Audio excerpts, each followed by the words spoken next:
কিছু কিছু বুঝে নিতে হয়, সে তো মুখে বলা যায় না, সে তো মুখে বলা যায় না।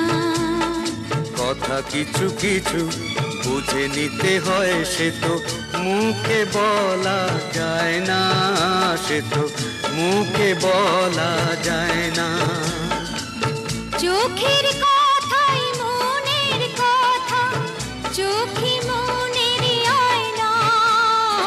কথা কিছু কিছু বুঝে নিতে হয়, সে তো মুখে বলা যায় না, সে তো মুখে বলা যায় না।